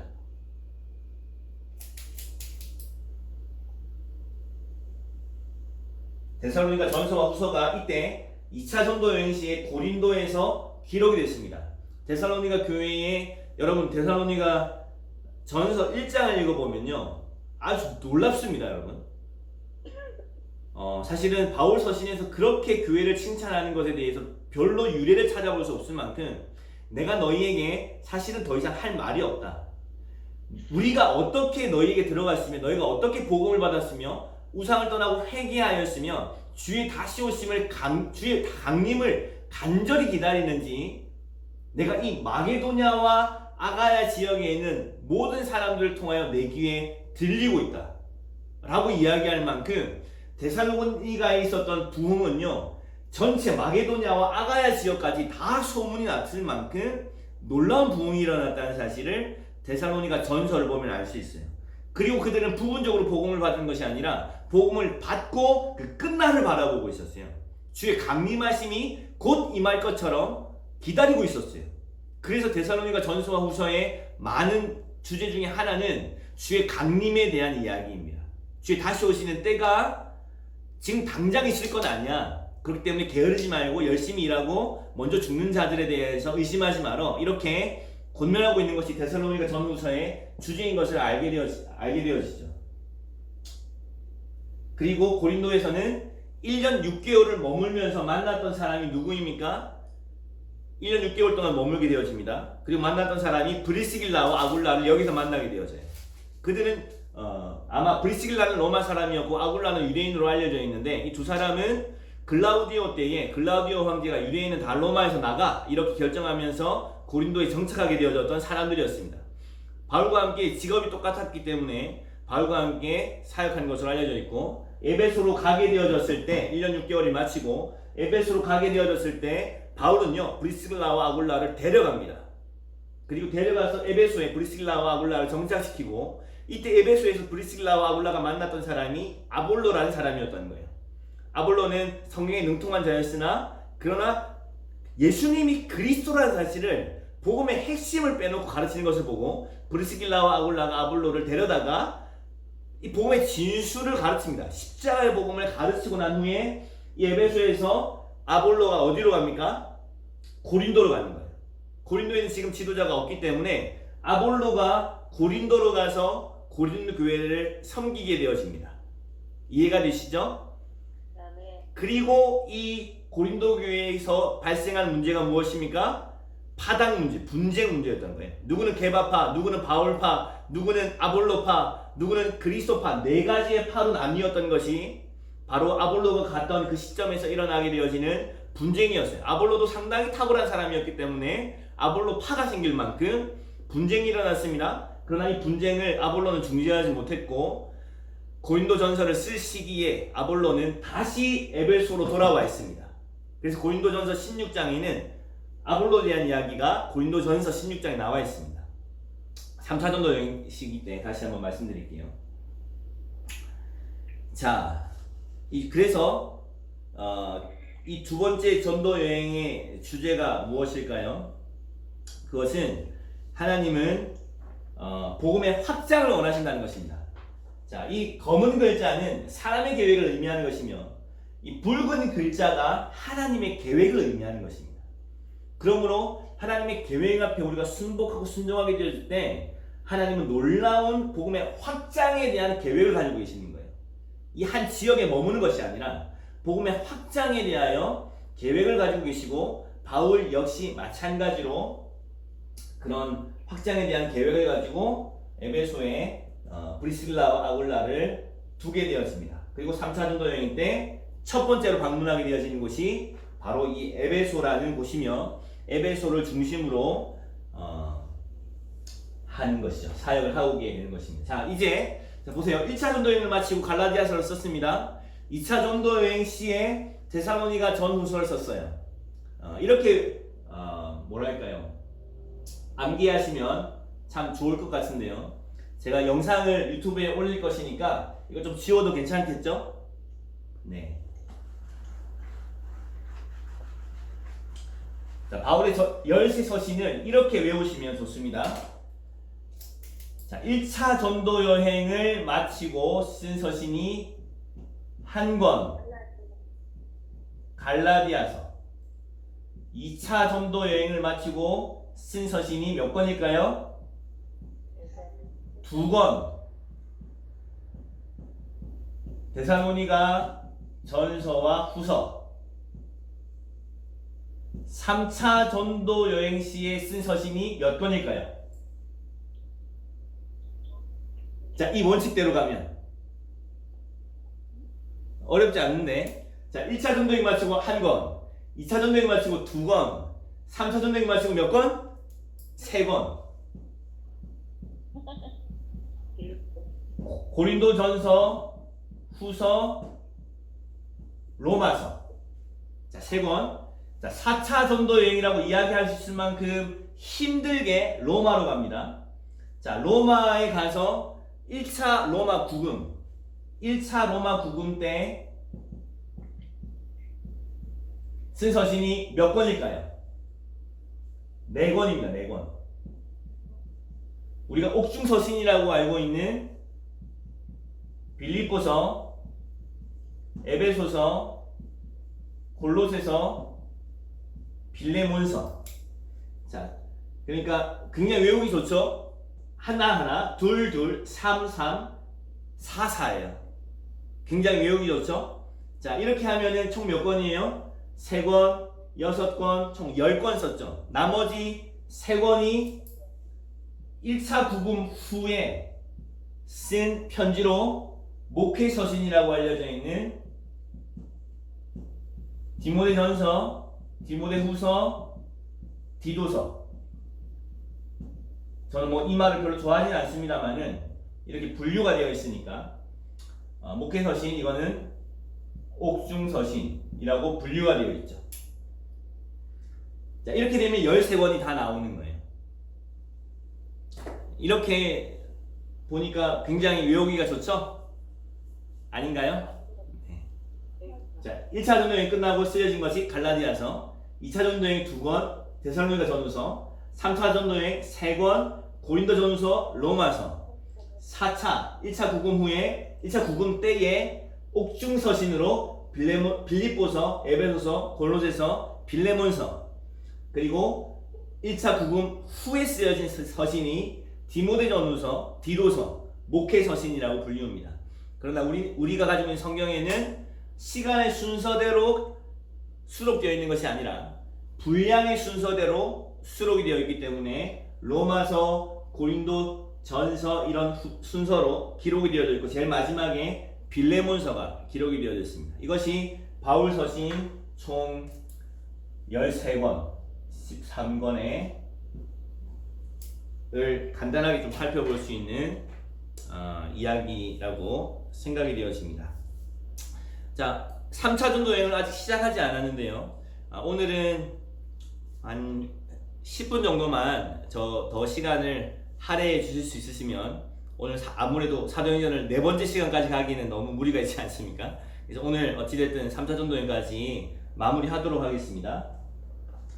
자, 3차 전도 여행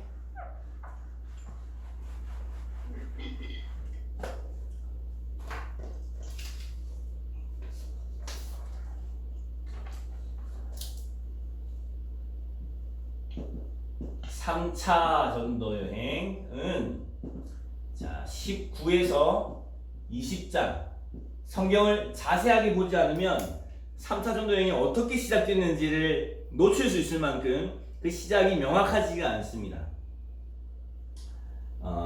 그러나 19장에서 20장이라고 보시면 되겠고요. AD 53년에서 58년 꽤 긴 기간이 할애되었습니다. 왜냐하면 두란노에서 머문 것만 2년에서 3년입니다. 두란노는 이제 에베소에 있는 거죠. 에베소에 머문 기간만 그렇고 함께했던 바울의 선교단은 놀랍게도 더 많은 사람들이 함께 동참하게 되었다는 사실을 우리는 20장 4절을 보면 알 수 있는데요. 20장 4절을 한번 볼까요?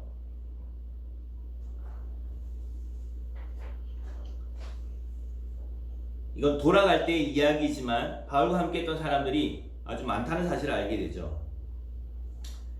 20장 4절을 제가 읽어보겠습니다. 아시아까지 함께 가는 자는 베레아 사람 브로의 아들 소바더, 데살로니가 사람 아리스다고, 세군도, 더베 사람, 더베는 어디예요? 지금 베레아가 지금 2차 전도 여행 지도를 안 봤군요. 그죠? 자, 2차 전도 여행의 지도를 한번 보도록 하겠습니다. 이걸 봐야지 조금 더 이해가 될 것 같아요. 지금 이 선교단에 포함되어 있는 사람은요, 그러니까 각 지역을 대표하고 있는 제자들이라는 사실을 알 수 있어요. 그 제자들을 각 지역에서 합류시키고 있었다는 사실을 알게 되었죠. 아까 여기 더베 사람 나오잖아요. 더베는 어디 있었던 사람이에요? 1차 전도 여행 시에 보입니까? 여기가 더베입니다. 여기가 더베.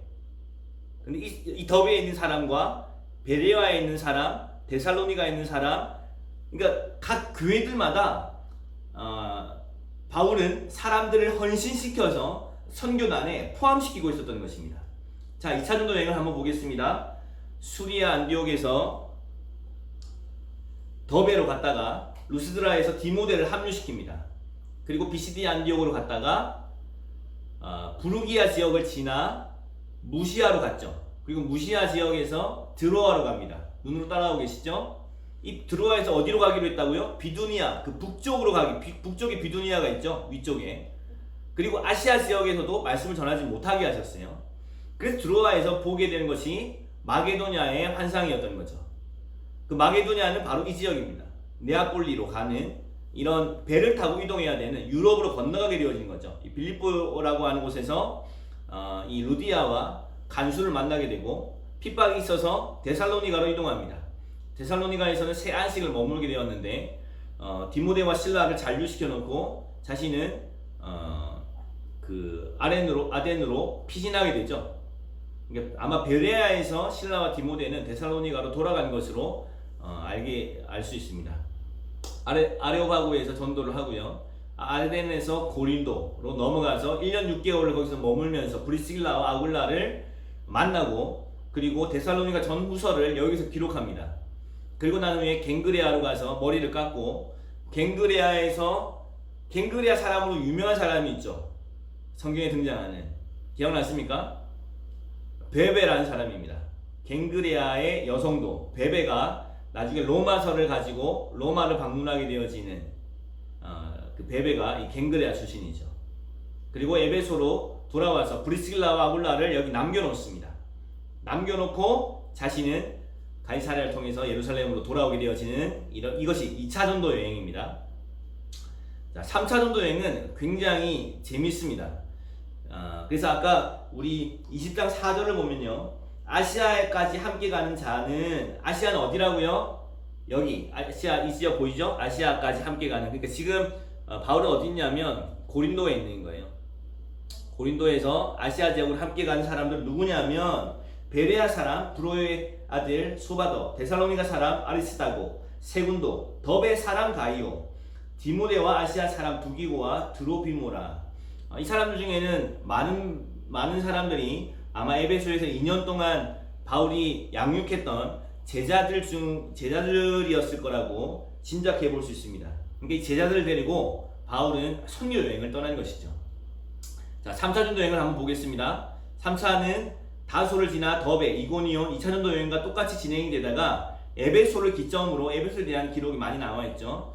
3차 전도 여행에 대한 사도행전 기록은 대부분이 에베소에 대한 기록입니다. 자, 두란노 서원에서 2년을 제자들을 양육했습니다. 근데 이때에 아볼로가 에베소에 와 있는 것을 보게 되어집니다. 그러니까 고린도 교회에 문제가 있었다는 사실을 알 수 있습니다. 고린도 교회에 편지를 씁니다. 사실은 고린도 교회에 쓴 편지는 총 4통 이상으로 알려져 있습니다. 고린도 교회는 상당한 여러 가지 문제를 가지고 있었고요. 그 문제를 통해서 우리에게 너무나도 좋은 교훈을 주고 있는 귀한 교회라고 이야기할 수 있겠습니다. 에베소에서 고린도에 문제가 생겼고 고린도 전서를 씁니다. 사실 고린도 전서 전에 편지가 하나 더 있었던 것으로 알려져 있으나 우리에게 전해지고 있지는 않습니다. 고린도 전서를 썼는데 그 고린도 전서의 내용을 보면 분쟁, 그러니까 파당이 지어진 이야기, 음행, 자신의 아버지의 아내를 성적으로 취하게 되어지는 일들, 성도들 간의 송사, 예배에 대하여, 은사에 대하여, 우상에 바쳐진 음식에 대하여 이런 여러 가지 문제들을 고린도전서가 다루고 있어요. 로마서는 복음의 내용을 담느라고 16장이 할애됐다면 고린도전서는 문제를 다루느라고 16장이 할애될 만큼 고린도 교회는 여러 가지 문제를 안고 있는 그런 교회였습니다. 편지를 고린도전서를 보냈는데 그 편지로 문제가 해결되었을까요? 해결되어지지 않았어요. 그래서 바울이 에베소에서 성경에 기록되어 있지 않지만, 사도행전에 기록되어 있지 않지만 에베소에서 고린도 교회를 한번 방문한 것으로 미루어 짐작해 보아 알 수 있습니다. 왜냐하면 고린도 후서를 썼을 당시에 고린도 후서에 내가 너희에게 3번째 방문한다, 내가 3번째 방문했을 때에 라고 하는 표현이 2번이나 등장합니다. 12장과 13장에.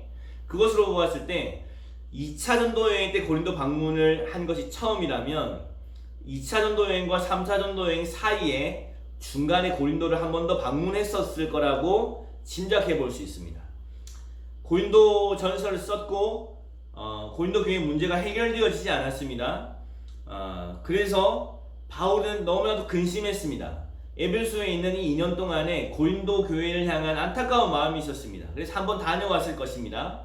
그럼에도 불구하고 문제가 해결되어지지 않았고 고린도 전서와 고린도 후서 사이에 편지를 하나 더 씁니다. 그 편지는 전해지지 않습니다. 고린도 전서와 고린도 후서 사이에 있는 편지가 중요한 내용을 담고 있었습니다. 아주 강력한 경고와, 그래서 그 편지의 별명은 엄한 편지라고 알려져 있습니다. 엄한 편지라고 알려져 있는 편지를 고린도전서와 후서 사이에 썼습니다. 근데 그 편지를 보내놓고 난 다음에 에베소에 있는 이 바울의 마음이 슬프고 근심이 되고 염려가 되었어요. 그래서 고린도 후서에 쓰여진 많은 내용들이 바울의 근심에 대한 이야기입니다. 내가 너무 심하게 이야기한 건 아닐까?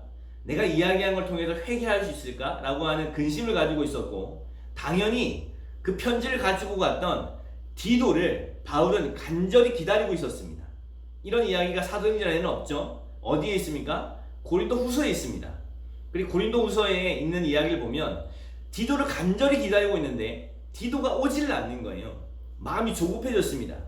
그때에 에베소에 아데미 신전에 폭동이 일어났고 바울은 그곳을 떠날 수밖에 없었죠. 그래서 아소에서 드로아로 이동이 되어집니다. 고린도 후서는 드로아에서 하나님께서 말씀의 문을 열어주셨다고 표현하고 있습니다. 말씀의 문이 열렸어요. 그런데 드로아에서 사역하기를 거절합니다. 그만큼 이때의 바울의 마음 안에 있었던, 가득 차 있었던 생각은 무엇이었냐면 고린도 교회에 대한 생각이었어요. 그래서 디도가 오지 않자 바울은 드로아에서 하나님께서 문을 열어주셨음에도 불구하고 사역하지 않고요, 마게도냐로 건너갑니다. 그리고 마게도냐에서 만나게 되어지는 것이 바로 디도였던 거예요. 자, 고린도 후서를 한번 볼까요? 고린도 후서. 이 부분은 이 내용을 이해하지 못하면 고린도 후서가 잘 이해가 되지 않아요. 자, 고린도 후서 2장 12에서 13절. 고린도 후서 2장 12에서 13절. 아까 제가 말씀드렸던 내용이 나오죠. 내가 그리스도의 복음을 위하여 드로아에 이름에 주 안에서 문이 내게 열렸으되 내가 내 형제 디도를 만나지 못함으로 내 심령이 편하지 못하여 그들에게 작별하고 마게도냐로 갔노라. 자, 마게도냐는 어떤 교회라고요? 빌립보 교회라고 이해하시면 됩니다. 마게도냐로 갔노라 라는 말은 빌립보 교회로 갔다는 거예요. 그런데 빌립보 교회에서 누구를 만나게 됩니까? 디도를 만나게 되는 거예요. 자, 고린도후서 7장, 고린도후서 7장 5절. 고린도후서 7장 5절. 우리가 마게도냐에 이르렀을 때에도 우리 육체가 편하지 못하였고 사방으로 환난을 당하여 밖으로는 다툼이요 안으로는 두려움이었노라. 그러나 낙심한 자들을 위로하시는 하나님이 디도가 옴으로 우리를 위로하셨으니, 디도가 드디어 온 거죠. 고린도 교회로부터 소식을 가지고 온 것입니다. 어떤 소식? 그가 온 것뿐 아니요 오직 그가 너희에게서 받은 그 위로로 위로하고 너희의 사모함과 애통함으로 나를 위하여 열심히 있는 것을 우리에게 보고함으로 나를 더욱 기쁘게 하였느니라. 고린도 교회가 회개했다는 사실을, 고린도 교회가 바울께로 마음을 돌이켰다는 사실을, 그전에는 그렇지 않았거든요. 거짓 선생들이 와서 바울의 사도권을 의심하게 만들었고 추천서를 오히려 달라고 이야기했을 때 바울이 우리의 추천서는 너희 자신이지 않냐, 너희는 우리의 편지이지 않냐 라고 쓰는 것이 바로 고린도 후서에 나오는 내용이잖아요. 그러니까 이런 상황을 통해서 빌립보에서 너무 기뻐서 쓴 것이 무엇입니까? 고린도 후서입니다. 이해가 되시죠? 그래서 고린도 후서를 다시 디도편으로 고린도 교회의 여러 형제들과 함께 보내는데, 고린도 교회에 보냈던 이 고린도 후서에 쓰여져 있는 편지의 핵심 내용은 무엇이냐면 연보를 준비하는 것입니다. 내가 너에게 세 번째 방문할 것인데 너희가 확실하게 회개를 하고, 그리고 내가 예루살렘으로 돌아가서 그들을 공개할 수 있는 헌금을 준비해야 돼. 억지로 하지 말고 마게도냐에 있는 교회들과 같이 전심으로 하라는 거예요. 그래서 마게도냐는 어떤 성이라고요? 빌립보, 데살로니가 이런 교회들을 이야기하는 것입니다. 그래서 고린도후서 8장을 보면 형제들아 하나님께서 마게도냐 교회들에게 주신 은혜를 우리가 너에게 알리노니 환난의 많은 시련과 가운데서 그들의 넘치는 기쁨과 극심한 가난이 그들의 풍성한 연보를 넘치게 하였다라고 이야기하면서 너희도 연보를 준비할 것, 예루살렘 교회를 구제할 것들을 미리 준비하고, 내가 미리 이야기하는 것이 억지스럽게 되는 것이 아니기 때문에 미리 너희에게 준비하게 한다라고 하는 고린도후서의 목적을 가지고 편지를 쓰고 디도편으로 고린도에 보내고 난 후에 자신도 얼마 후에 고린도를 방문합니다. 자, 고린도 교회의 분위기는 어땠을까요? 상당히 많이 부드러워졌겠죠? 많이 부드러워지고 평안한 가운데 있었을 것입니다. 그래서 3개월을 머물면서 이 고린도에서 앞으로의 전진을 또 생각하고 있는 거예요. 어디로 가기로 결정했습니까? 바울은 로마로 가기로 결정한 것입니다. 그래서 고린도에서 로마서를 썼는데 이 로마서를 겐그리아에 있는 베베편으로 로마에 보냅니다. 그런데 그 로마서 16장에 보면 성도들의 이름이 쭉 나오는데 그 중에 누가 있냐면 브리스길라와 아굴라는 이미 로마에 있다는 사실을 우리는 로마서를 읽어보면 알 수 있는 거죠. 자, 3차전도 여행 때 고린도 전서와 고린도 후서를 썼고 전서와 후서 사이에는 엄한 편지라고 하는 편지가 하나 더 있었다. 그럼에도 불구하고 고린도 전서는 문제를 다루고 있고 고린도 후서는 너무나도 기쁜 마음과 헌금을 요구하고 있고 그리고 고린도에서 아주 평안한 마음으로 복음의 총체적인 복음의 진수를 담고 있는 로마서를 기록했다라고 하는 것이 그리고 이제 아시아로 돌아올 때에 함께 읽었던 그 사람들과 함께 이제 아시아로 돌아오게 되고 드로아에서 우리가 잘 알고 있는 우리가 중요한 건 잘 기억 안 하고 이 중요하지 않은 건 기억하잖아요. 이 드로아에서 졸다가 떨어져서 죽은 사람의 이름을 우리가 기억하고 있죠. 네, 그 사람이 떨어져서 죽었는데 바울이 살리는 사건이 유두고가 여기 드로아에서 있었던 사건입니다. 그리고 에베소로 돌아가지 않는 이유가 성경에 나오죠. 에베소로 돌아가지 않는 이유는요, 빨리 예루살렘에 가기 원했기 때문이에요. 예루살렘의 상황이 너무나도 극심한 가난 가운데 있었기 때문에 이 거액의 연보를 빨리 가지고 예루살렘으로 가고자 에베소로 들어가지 않고 밀레도에서 에베소 장로들을 초청하여 고별사를 합니다. 그것이 20장 24절에 있는 나의 달려갈 길과 주 예수께 받은 사며 곧 이 은혜의 복음을 증언하는 일을 마치려 하면은 나의 생명도 조금도 아까운 것을 여기지 아니한다 라고 하는 고별사를 남기고 예루살렘 두로와 가이사랴를 거쳐서 빌립의 또 예언하는 딸들을 만나고 예루살렘으로 돌아가게 되어집니다. 그리고 예루살렘에서 사로잡히게 되고 본인의 의도한 바와는 조금 달랐지만 죄수의 신분으로 로마에 가게 되어지는 것이 바로 사도행전의 마지막 부분입니다. 할렐루야. 아멘. 네. 이렇게 이런 관점에서 이런 배경을 가지고 쓰여졌다는 사실을 알고 고린도 전서와 고린도 후서를 읽으신다면 그리고 그렇게 읽으신다면 너무나도 내용이 잘 와닿을 거라고 생각이 되었습니다. 그래서 3차 전도 여행은 에베소에서 오랫동안 머물렀다가 마게도냐로 갔고 마게도냐에서 고린도로 가는 이런 여정을 가지고 있죠. 자, 에베소에서 쓰여진 것이 고린도 전서와 그 엄한 편지라고 알려져 있는 편지입니다. 그리고 마게도냐에서 쓰여진 것이 고린도 후서, 그러니까 빌립보에서 쓰여진 것으로 알려져 있습니다만은 마게도냐에 쓰여진 것이 고린도 후서, 그리고 고린도에서 쓰여진 것이 바로 로마서인 것입니다.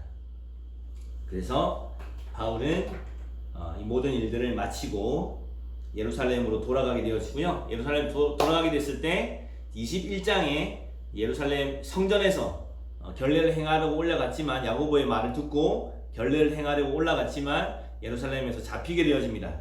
잡혀서 천부장에 의하여서 끌려가던 때에 잠깐만 멈추어라 하고 자신의 나의 복음을 증언하는 장면이 22장에 등장하고요.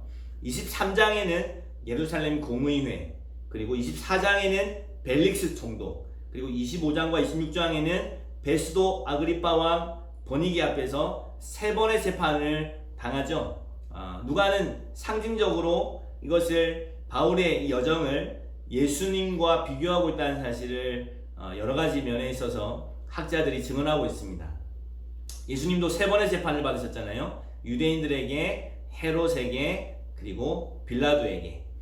그런 것처럼 예수님의, 그러니까 이미 임한 하나님의 나라이신 예수님을 머리로 하고 있는 교회인 몸인 바울이 어떻게 예수님과 마치 스데반이 그랬던 것처럼, 스데반이 예수님과 동일한 모습으로 죽음을 맞이했던 것처럼 바울도 어떻게 예수님과 동일하게 심판을 받고 재판을 받았는지, 그럼에도 불구하고 당당하게 아그리파 왕이여, 베스도 각하여, 내가 이렇게 매인 것 외에는 당신도 나처럼 되기를 원하나이다 라고 아주 담대하게 복음을 선포하는 장면이 26장에 등장합니다. 그리고 27장에 로마로 호송되어지기를 시작하는데 유라굴로 광풍을 만나 죽게 되었습니다만은 28장에 멜리데 섬이라고 하는, 지금 몰타 섬이라고 알려져 있는 멜리데 섬에 바울이 도착하게 되고 목숨을 건지게 되고 28장에 로마로 들어가게 되어지는, 드디어 로마에 들어가게 되어지는 놀라운 이야기가 사도행전에 마무리되어 있죠.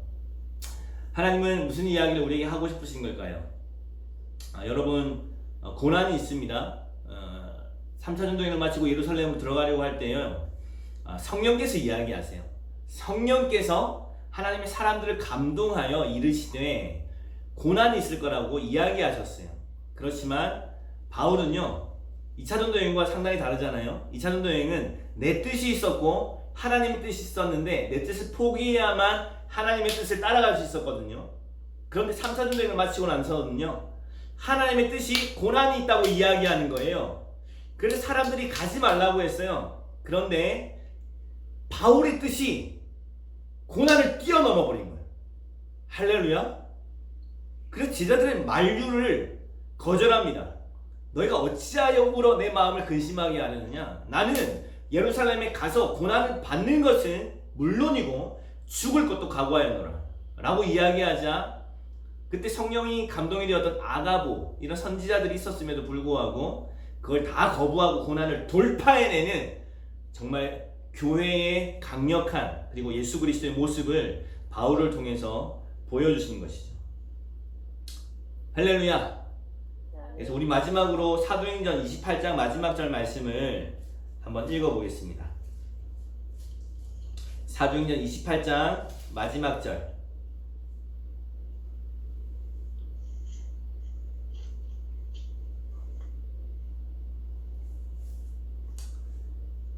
자, 30절과 31절 말씀을 우리 믿음으로 함께 선포해 보겠습니다. 시작.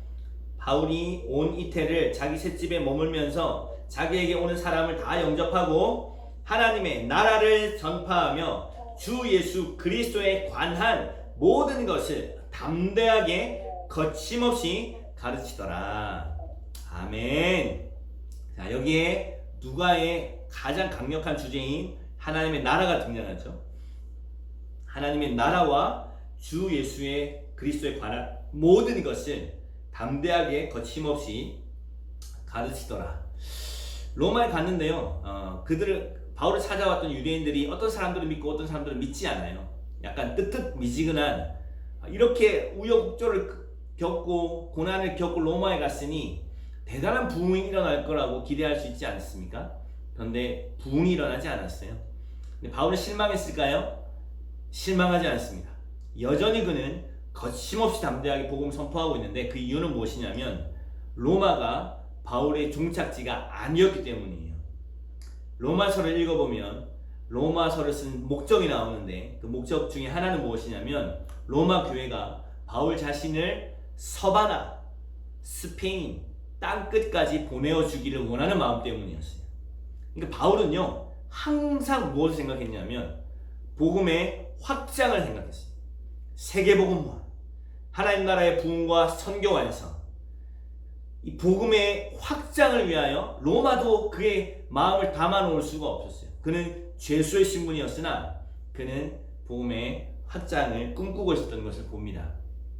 여러분, 저와 여러분들은 교회입니다. 확장하는 하나님의 나라이고 복음이 실제가 되어진 하나님의, 말하자면 선교단입니다. 우리가 살아가는 존재의 이유를 사도행전은 이야기해주고 있는 거죠. 순회선교단의 부르심이지만 모든 교회와 모든 성도의 부르심이 아니라고 이야기할 수 없습니다. 우리 부르심이 무엇입니까? 하나님 나라의 부흥과 선교 완성입니다.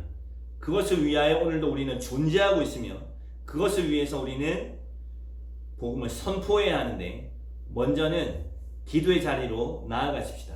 할렐루야. 우리 각 개인의 기도의 골방에서, 그리고 우리 지부의 기도 모임들을 적극적이고 담대하게 믿음으로 쟁취하십시오.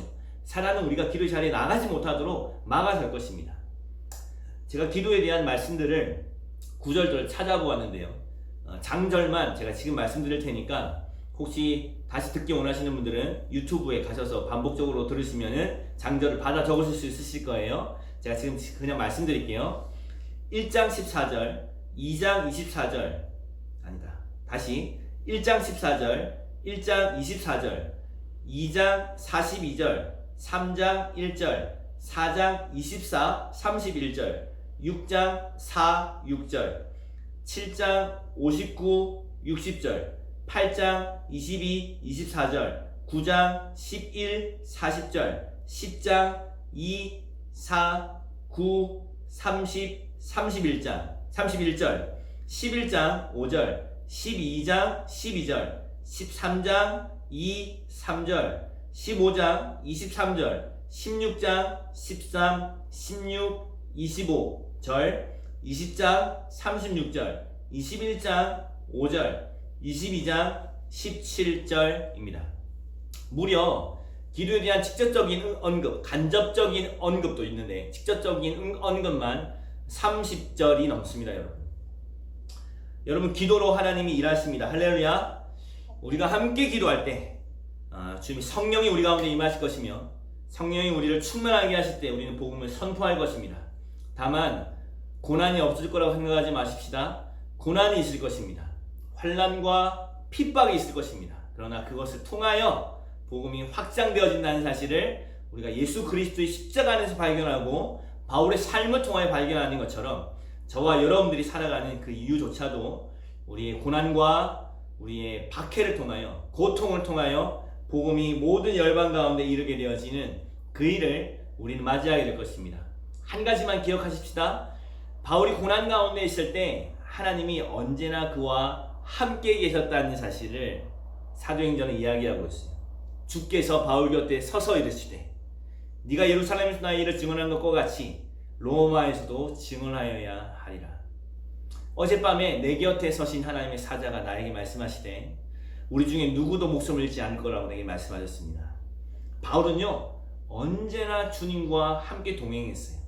어떤 고난 가운데에서도 한 가지 소망은 주님이 약속하신 대로 볼지어다 내가 세상 끝날까지 너희와 항상 함께 있으리라. 이 약속을 주님 신실하게 이루실 것입니다. 아멘. 그래서 디모데후서 1장 22절에 이로 말미암아 내가 또 이 고난을 받되 부끄러워하지 아니함은 내가 믿는 자를 내가 알고 또한 내가 의탁한 것을 그날까지 그가 능히 지키실 줄을 확신합니다. 이것이 바울의 말년의 마지막 때에 쓴 서신에 기록되어 있는 하나님을 향한 신뢰였습니다. 선교행전 고난과 핍박이 있겠죠. 어려움이 있을 수 있습니다. 심지어는 사도들이 그랬던 것처럼 우리 중에 누군가는 죽임을 당하게 될 수 있겠죠. 그러나 그때도 우리가 실망하지 않는 것은 하나님 우리와 함께 하시기 때문이며 그 고난을 통하여 하나님은 놀랍게도 복음을 확장시킬 거라고 하는 우리의 믿음 때문입니다. 할렐루야. 아멘. 이 시간 함께 기도하며 주님 앞에 나아갔으면 좋겠는데요. 우리 합심하여 함께 기도하십시다. 우리 음속으로 해제해 주시고 함께 기도할 때 하나님 사도행전을 통하여 우리에게 말씀해 주신 이 삶이 하나님 성경에만 기록되어 있거나 믿음의 선배들의 전기 속에서만 발견하는 것이 아니라 하나님 내 삶 속에 이러한 삶을 발견하게 하여 주십시오. 기도하겠습니다. 고난받겠습니다. 하나님 우리를 통로 삼으셔서 복음이 생명으로 흘러가게 하여 주시고 성령이 이 땅 가운데 임하여 우리 가운데 하나님의 나라가 이루어지는 놀라운 부흥의 역사를 우리도 함께 볼 수 있도록 하나님 은혜를 베풀어 주십시오. 함께 이 시간 우리 잠깐 함께 기도하고 고난의 자리에 있는 우리에게 주님 함께 동행해 달라고 함께 기도하고 제가 우리 최경미 성사님이 마무리 기도해 주시면 감사하겠네요. 함께 이 시간 기도하며 주님 앞에 나아가겠습니다. 사랑하는 하나님 아버지 주님 감사합니다. 하나님